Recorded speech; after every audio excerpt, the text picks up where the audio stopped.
As Nigeria marks 26 years of uninterrupted democracy, many citizens are taking stock of its gains and the promises yet to be fulfilled.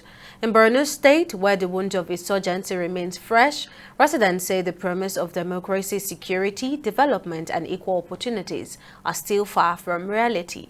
TV360 Suleiman Josiah explores how community in the Northeast are experiencing democracy and why, for many, it still feels distant despite a quarter-century of civilian governance.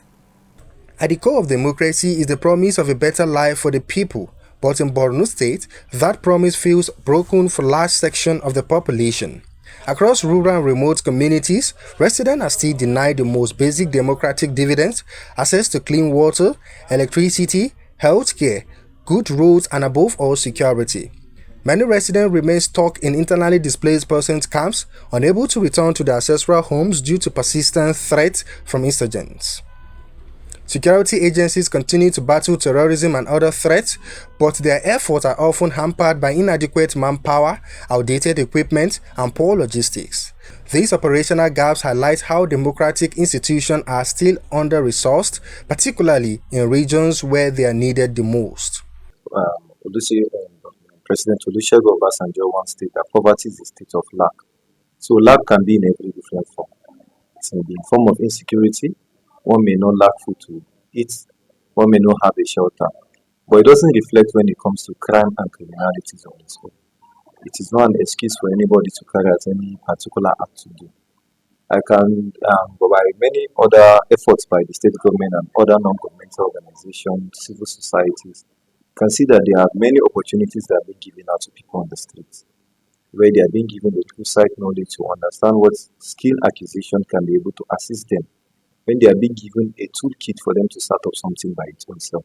So if we reflect on poverty as an excuse for people to carry on this act, I will say blindly that it is not, because there are many things that one can do with their hand. Experts acknowledge the stride made under Governor Babagana Umar Zulum, especially in reaching underserved areas. But the absence of strong federal intervention reflects a governance imbalance that undermines the very foundation of federal democracy. Actually, since the advent of democracy in Nigeria in 1999, things have started changing. There are a lot of development that we are made, especially in the areas of infrastructural development. Some of our railway transportation were revived, and some of our major highways across the country were been put in place by the successive administrations. And also there are a lot of transformations that we witness under the present era of democracy about 20 years back, particularly transformation in the aviation sector. Both domestic and international services, our airports were being transformed and modernized, and also there are some other developments that were achieved in the areas of agriculture and so on and so forth. And also, since the advent of democracy in 1999 till date, there are a lot of things that Nigerians have enjoyed, particularly the fuel subsidy and also subsidy in the agricultural sector, because food items were accessible for the common man. Despite nothing, or we are practicing democracy without dividends. Common man have access to food. A civil servant can afford 3 square meals in a day, but the challenges have started.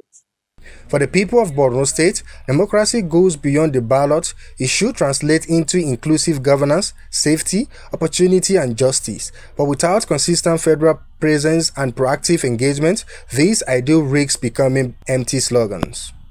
It's obvious to say that to the democracy, poverty still persists in Nigeria. The answer is simple. One is overpopulation, lack of required or standard educational infrastructure, and above all, corruption. These are the major factors contributed to the increase of poverty among the teeming populace of our country. Because if we look at the pedigree of the development, you see that education is number one.